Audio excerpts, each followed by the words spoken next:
Olá, você descobriu um nódulo de tireoide e você está pensando, qual o risco desse nódulo ser maligno? É isso que eu quero conversar contigo agora. Nódulo de tireoide é muito comum. 40% das mulheres acima dos 40 anos podem ter um nódulo quando realizam o ultrassom do pescoço. Mas a grande maioria dos nódulos são benignos. Mas você vai me perguntar, sim, mas qual o risco meu de ter um nódulo maligno? Na população em geral, aproximadamente 10 a 15% dos nódulos são malignos, de tireoide.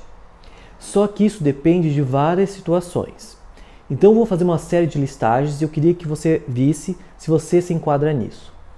Se você por um acaso tem uma história familiar de câncer de tireoide, o teu risco é um pouco maior.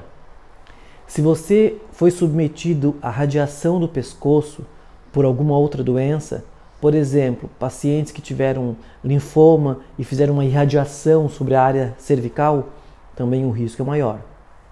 Pessoas em extremos de idade, ou seja, antes dos 15 anos de idade ou depois dos 70 anos de idade. Homens, nódulos muito endurecidos e presença de ínguas no pescoço. Se você tem esses fatores, o teu risco é um pouco maior, então deve ficar perto dos 10 a 15% de chance. Se você não tem isso, provavelmente a tua chance é de 1 a 5%. Sempre quando o médico faz esse diagnóstico, é importante que ele peça um exame chamado ultrassom de tireoide com Doppler. Neste exame, ele vai avaliar as características do nódulo. E com base nele, existe uma outra classificação de risco de câncer. Assim como para a mama existe o BIRADS, que classifica se o nódulo da mama tem maior risco de ser benigno ou maligno, na tireoide também tem o TIRADS. Em geral, TIRADS 1, 2 e 3 são nódulos benignos. 4 é indeterminado. 5 em diante, a suspeita de ser maligno já é maior.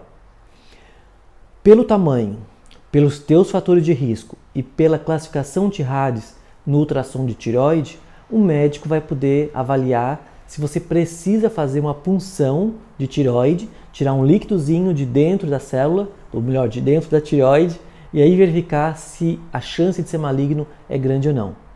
E novamente, com base nessa punção, a gente avalia o teu risco de malignidade. Então, existem os seus fatores pessoais, os fatores do ultrassom, o resultado da punção. Em caso de dúvida, consulte sempre o endocrinologista. Ele é o profissional mais adequado para avaliar o teu risco e te deixar tranquilo. Na grande maioria das vezes, a gente tranquiliza a paciente e faz um acompanhamento. Este é o quarto fator. Se esse teu nódulo não cresce há muito tempo e tem características benignas, ele deve ser um nódulo benigno. Agora, se esse nódulo está crescendo, mesmo com características benignas, só a cirurgia vai poder fazer essa diferença.